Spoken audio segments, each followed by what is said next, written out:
6.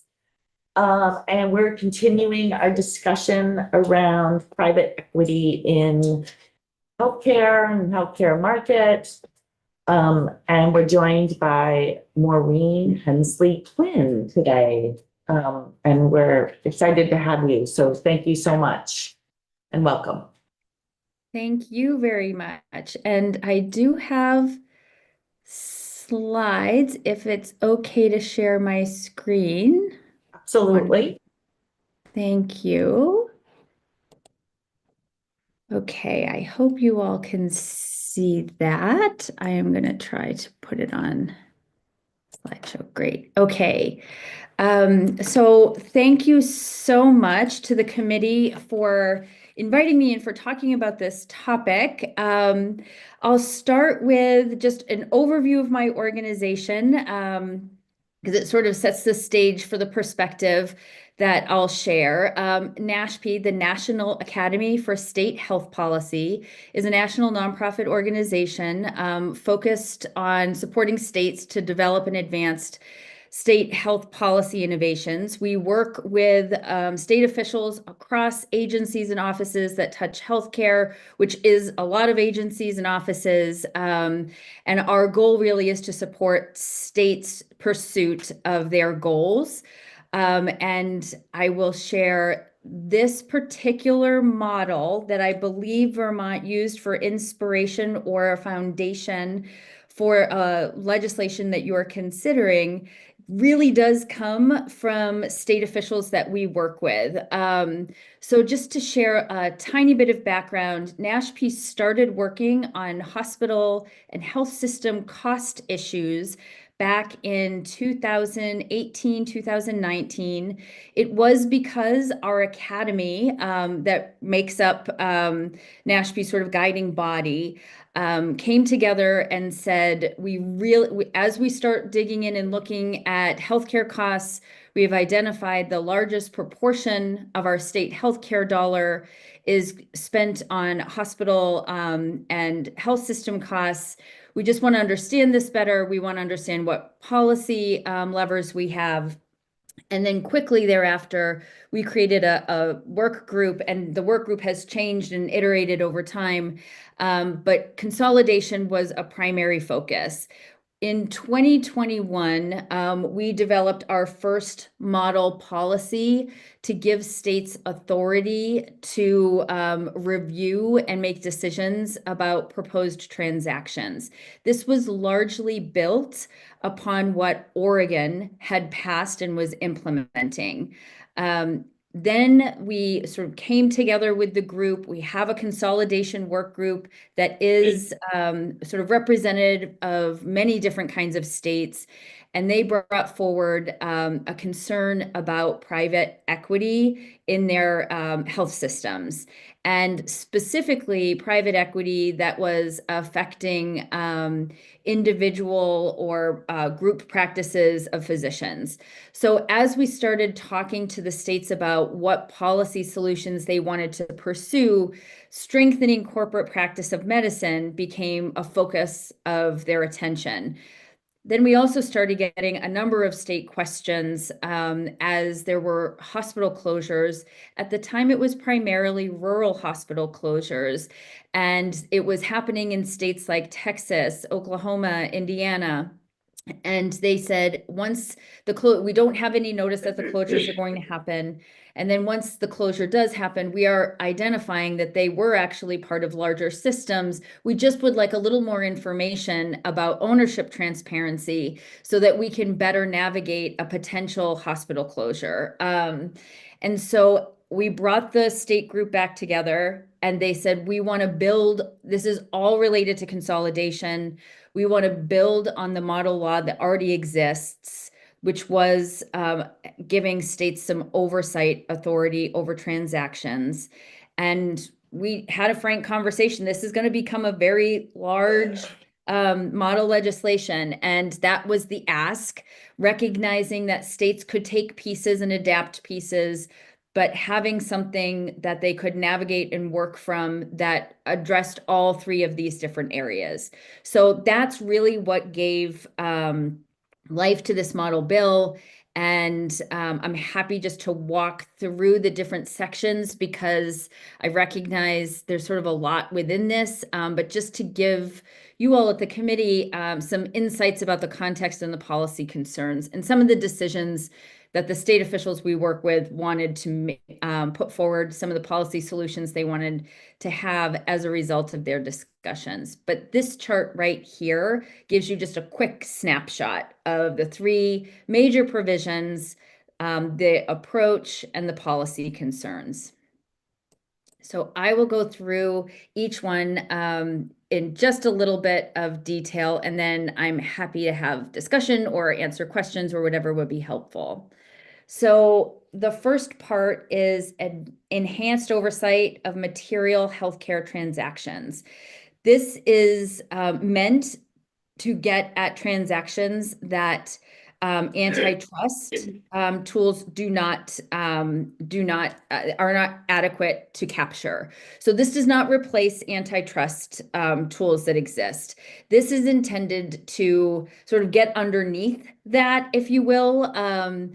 State officials came to us and said, our antitrust statute, the transactions that are happening do not trigger a review. And so we want to better understand when there's material changes that the state should be aware of. And so again, we built this off of what Oregon has in place, what they have been implementing. It allows prior notice of a proposed transaction. It allows an expanded review by a state office that has very clear insights and understanding of the healthcare market in that state. And then also enables the authority to block the transaction or to impose conditions.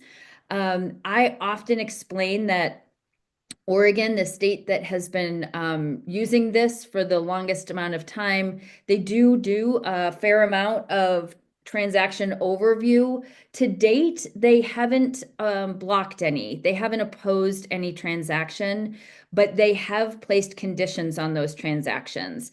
And for Oregon, what they do is they look through a lens of cost, but they also look through a lens of, will this increase or improve access? Will this materially improve health equity in our state? And will this improve quality? And so they look at it as a whole, not just related to cost and prices, although that is one lens they look at. They understand that there's trade-offs. There may be an increase of some prices immediately if you're saving access in some area. So it gives a sort of overarching, more comprehensive approach. And when we've spoken to attorney general's offices, their role is also included in this. They are the enforcement entity, but the administrative office within the state that has some other understanding of health can offer a more holistic, comprehensive lens on what a proposed transaction may do to the market. So it really is an opportunity for the two sides to work very closely together. So the scope that's in our model that, again, is up to states to make decisions for themselves about includes transactions with private equity, managed service organizations, real estate investments, different payers taking major transactions with a hospital health system or doctor's offices, staffing companies, leasebacks, all of the things that have been surfacing more recently that states don't have notice of, but may see the ramifications of when things don't go according to how the transaction thought they would. And it really does give some enforcement authority to attorneys general, but also, like I said, another state agency, and then allows for ongoing monitoring of transactions. So the second part of the model is strengthening corporate practice of medicine. And for this, states came to us and said, we have existing corporate practice of medicine statutes, but they were passed decades ago. We want to strengthen those for the new environment in which we recognize that providers likely need these kinds of sources of funds, but this is a way to protect ownership and decision-making for the provider versus for the investment entity. So what states were bringing to us is that physicians who were making agreements knowingly or unknowingly with private equity or other large entities, that within the usually through managed services organizations agreements, so MSO agreements, the physicians were seeking, and I don't want to speak for all physicians, but what states shared with us, physicians were seeking expertise to help with marketing, expertise to help with billing, expertise to help with IT systems. And what ended up happening is some of the agreements they were signing were putting restrictions on their ownership of their practices. And so the intent of this model language is to allow for those influx of funds, however, maintain authority with the actual physicians on about their practices. So it is brought to our attention often that other entities worry that this could minimize the use of MSOs. It does not, nothing in the bill, nothing in the language suggests that MSOs are not appropriate. Those agreements are important. However, it's just some of the provisions that take the authority for billing or coding or diagnostic decisions away from the physician and allow the entity to make those decisions. There is also a provision that prohibits prohibits physicians needing to get approval from one of their investors before selling their stock interests, before selling their practice. It allows the physicians to be able to make those decisions on their own. We have a question real quick. Yes, sure. Leslie? Thank you. I'm looking at your map. Yeah, that one. And it says bear prohibition on unlicensed practice of medicine for the lightest color, which is Vermont. Can you explain what that means a little more to me?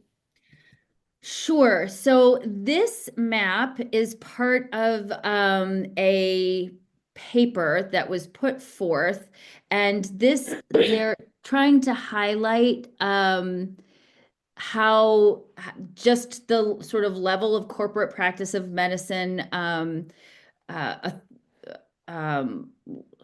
laws in these states. So bear prohibition on unlicensed practice of medicine. So what that is indicating is that these researchers found that Vermont has some level of corporate practice of medicine, but particularly it's targeting unlicensed individuals from making decisions. So in the author's view, there is opportunity for strengthening the provisions. Thank you. So I'll go to the next slide, which highlights some of the key provisions within NASHB's model. So it prohibits unlicensed lay entities from owning or employing or controlling, medical practices.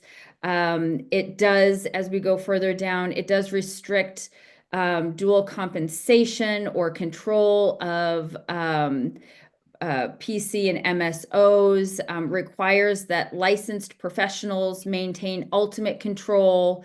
It bans non-competes or limits non-competes, and this may be something that has come up.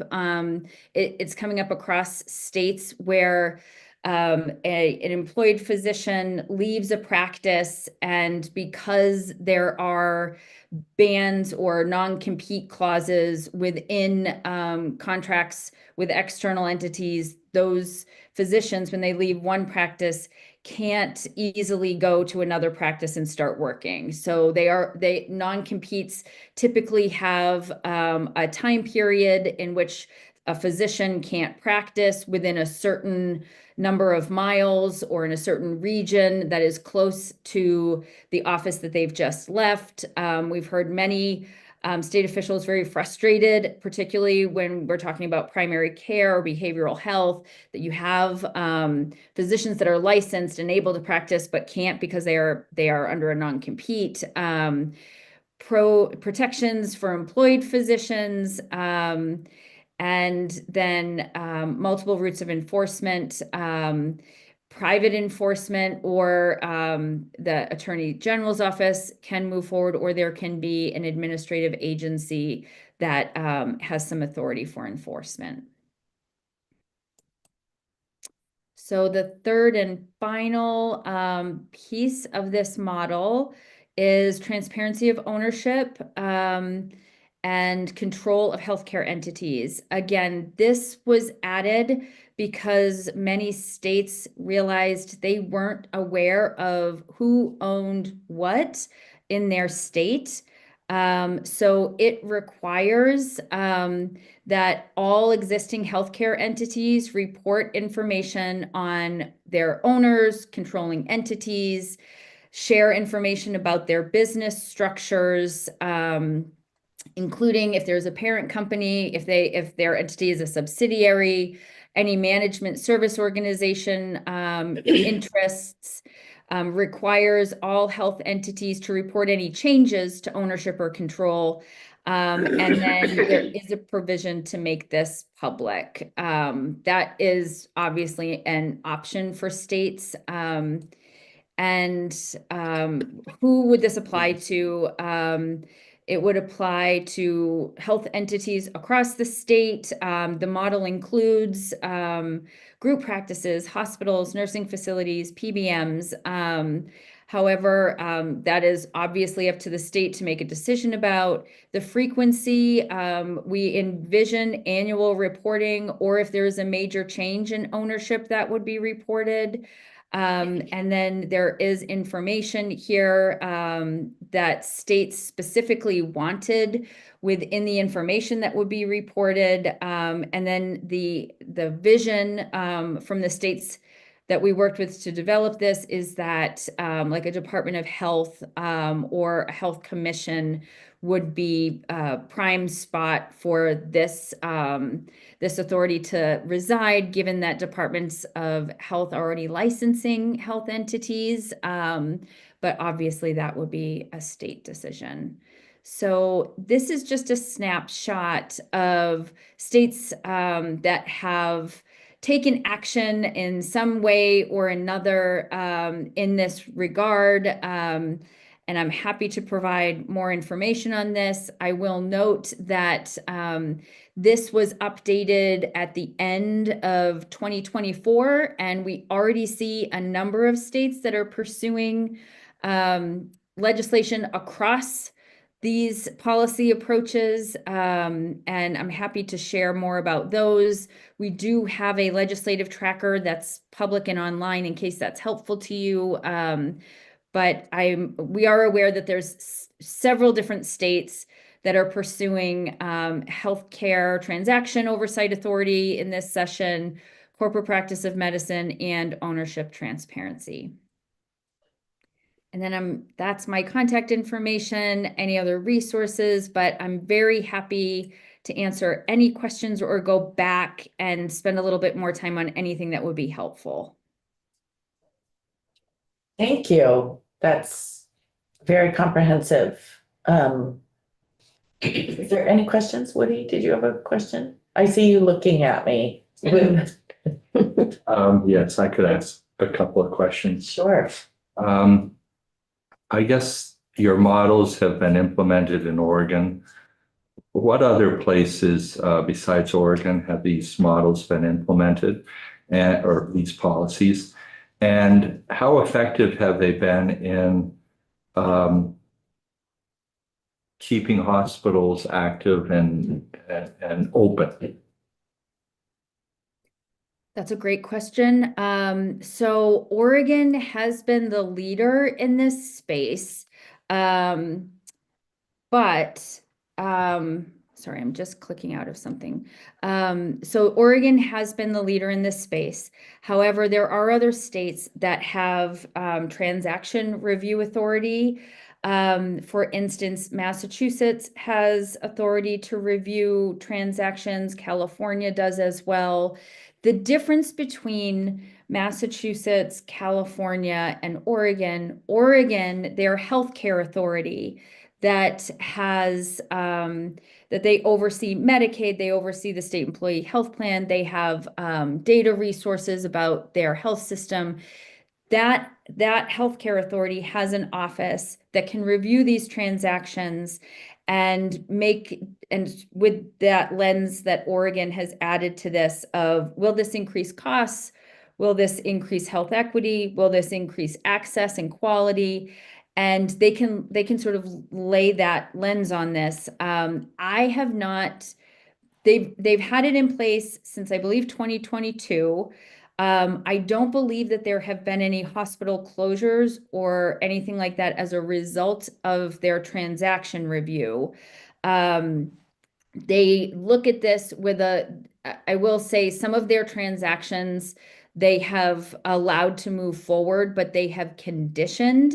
And some of the conditions that Oregon has put forward have been things like if these two physician offices merge together, we just want the condition will be you can't reduce lines of service that you have available to the public right now for the next 5 years. So things like that.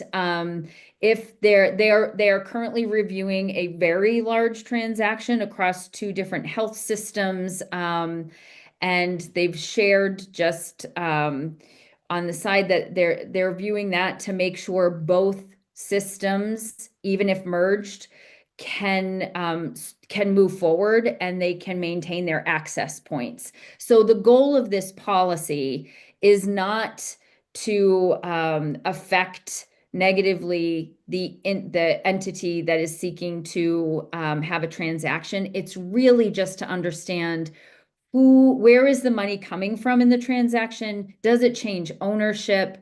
And if ownership is going to be changed, the state now understands who's making the decisions. And then it also has that extra layer of understanding if things happen to change, they can go back and ask questions. It's not meant to be punitive, more to be a transparency tool. And Massachusetts is pursuing a bill that adds in a layer. So Massachusetts has the authority to request information.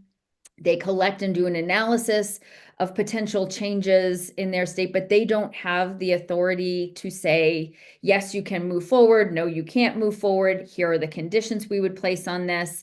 And I do believe that Massachusetts is pursuing that authority. Just to be fully open with you, I think there are a number of states that are looking at this, given some of the changes that have been happening. And I know they are a once in a lifetime example, but Steward Health with private equity making decisions and the state not having insights because they're a for-profit entity. Things like that are happening in other states too. They're just not grabbing as many headlines. And states just want to have some understanding of ownership and who's making decisions. Any other questions? Anyone else? Great. Thank you so much, Maureen. Thank you. Thank you for the information. And we're joined by Sam next. Sam, I'm not sure, is it Peisch? Hi, Skip. Peisch. Just joining Zoom, so give me a second.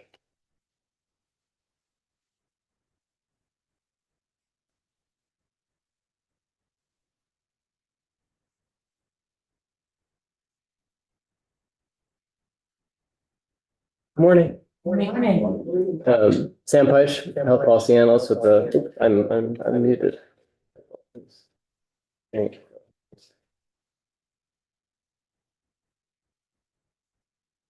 Folks hearing an echo? Yeah. Yeah.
Is there sound? There should be now.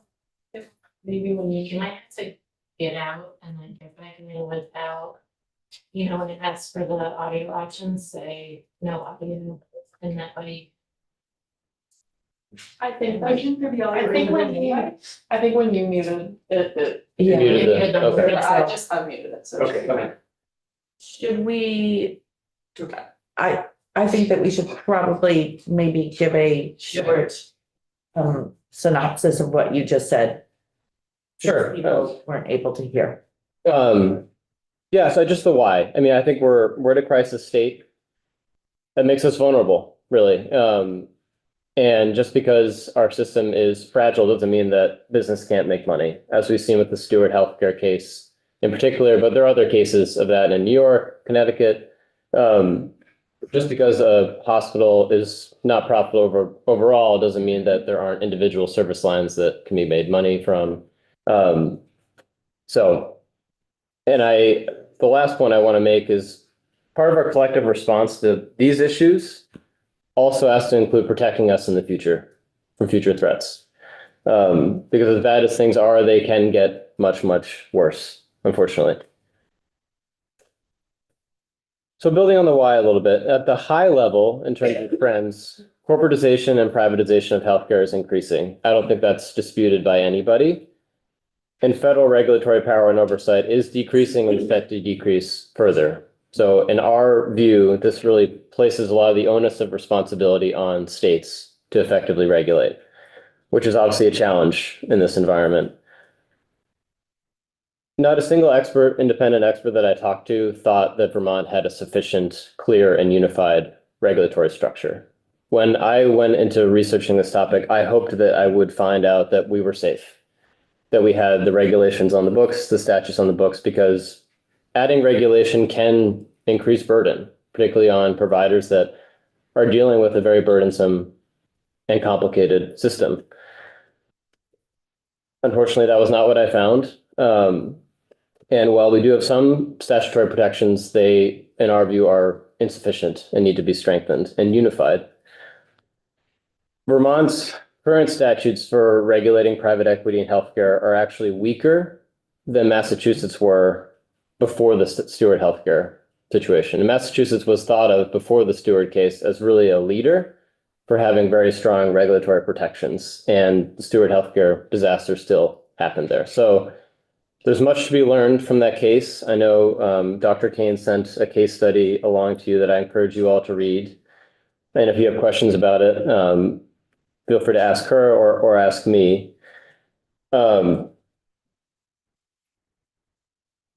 Maureen did a great job laying out the Nashby model bill, which this bill builds upon. A lot of the components are in there. We go a bit further, particularly leaning on what Dr. Kane said yesterday. It's really about how is private equity going to exit? And a lot of the common PE tactics that I've listed here that Dr. Kane went through, all of these are legal in Vermont. And there is no real regulatory or a very weak regulatory structure to prevent them. In particular, because oftentimes we don't really know what the firm is trying to do, because we don't have a disclosure process that requires documentation of business plans, how the private equity firm is going to leave, and how they're going to finance it. So I haven't talked to anybody from any stakeholder group that thinks that these are tactics that are helpful for quality, for health outcomes, for affordability, or for keeping a hospital afloat. But if H71 passed, these are explicitly prohibited in the bill.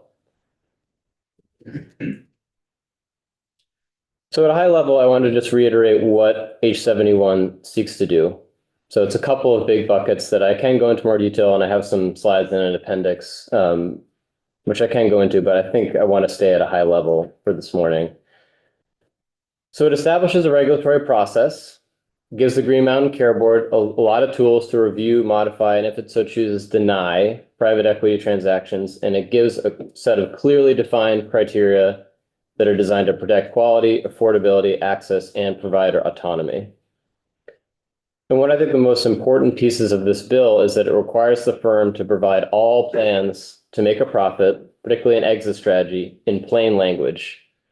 I think one thing that we all, well, I don't want to speak for everyone, a lot of these terms are jargon-filled, very complicated, and I empathize with you all yesterday listening to terms like REITs, real estate investment trusts. These things are really, really complicated.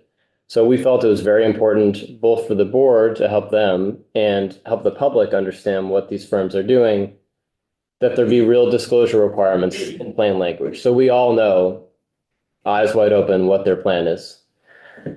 It also gives the Attorney General really explicit enforcement authority. One of the major lessons we learned from the Massachusetts example was there was a sunset period. So after 5 years, basically the firm executed a lot of really harmful exploitative maneuvers. And there are also limits on fines. So these PE firms are dealing not in the millions of dollars, which I think were in hundreds of thousands of dollars that we're accustomed with in Vermont. They're dealing with multiple billions of dollars. So finding them $1 million is really like a rounding error. So the threat and the enforcement needs to be credible, and the fines need to be significant to provide a deterrent. And one piece that I think is actually probably the least controversial is banning the corporate practice of medicine. And I can go into more detail about what that means, but at a high level, what it means is we don't want corporations telling our doctors, our nurses, our social workers, our mental health providers what to do. We trust them, and they're different interests, and they should not be mixed. So this provides really strong provisions there, and I've gotten some suggestions from Vermont stakeholders for how to strengthen this even further, which I appreciate.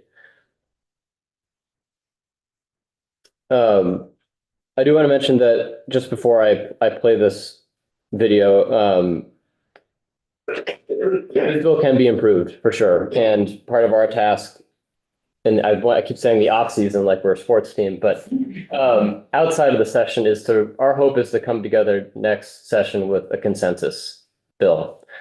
Because I really think that this we can get there.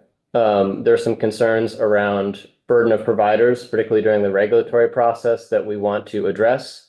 I hope I'm making clear, like I am open to feedback. And we really want to get this right. I think we have to get this right. I think one of the most important things you can do when you're in this chair is recognize when you need to turn the mic over to someone else. And yesterday, it was very clear to me that a number of you wanted to hear more about Steward. And one body of people that you have not heard from are providers that work directly in the places where private equity has engaged with. Let me just say that. So just to set up this, I wanted to play this video. I will say it's a bit difficult to watch. But this is from a nurse who's worked at one of the Steward hospitals in Massachusetts. And this is her giving sworn testimony to then chair of the health committee, Sanders, at the federal level. And she is going to talk about what happened really at her hospital as a result of the role of private equity really in her hospital. So I hope this works. Look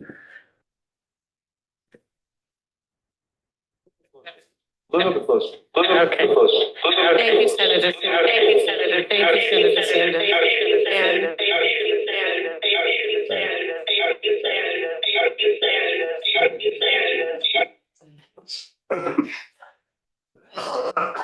Wondering how we do that.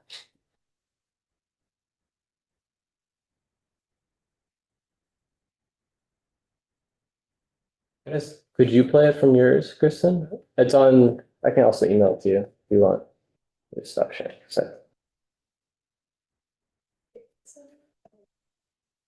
Okay. You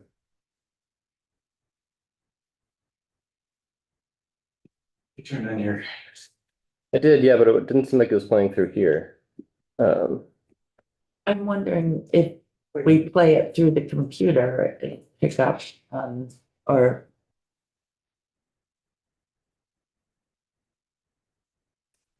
Thank you. Thank you, Senator Sanders. Yeah, I don't want to do the echo.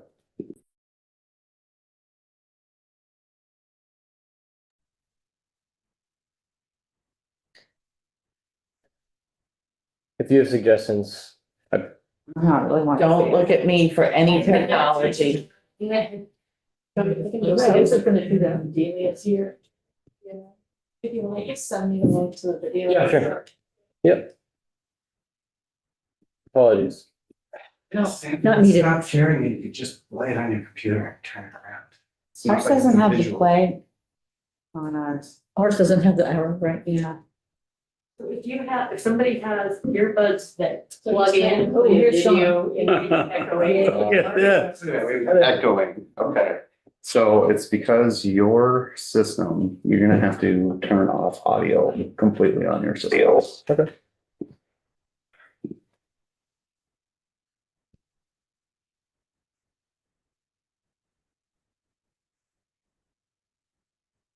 You mean volume there. So if that's, I don't want to play it through there. Correct. Should be able to hit play. Getting audio. Yep. Yeah, I'm happy to switch it.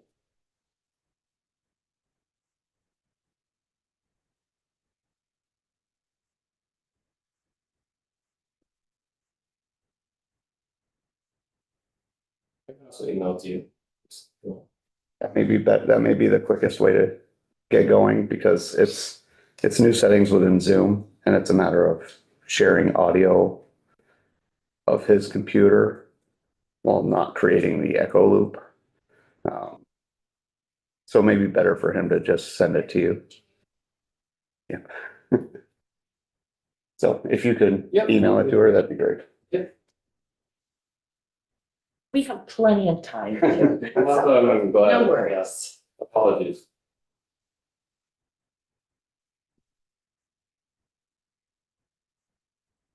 Take your screens. Share down. Sure. Meantime, can someone help me understand what is financed by debt? I'm happy to. Yeah, I didn't want to divert the committee, but I don't understand. what that- confused. Yeah, I don't know what that means. But we should do this first. I think that's a great question, Leslie, because I actually have a question about that as well.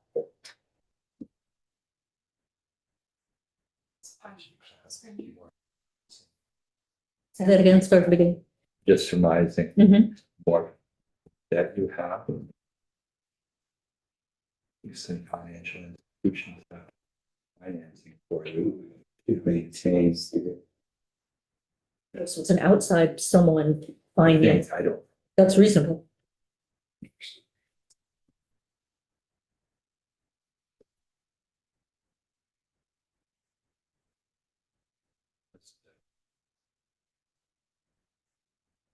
But we can read it. Finance option.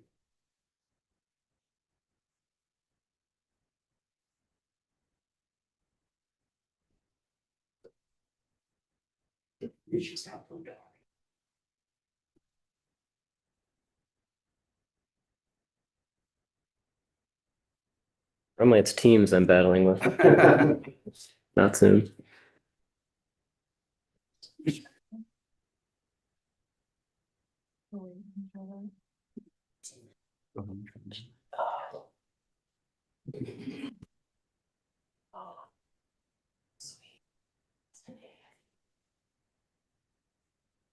Medical Center in Boston.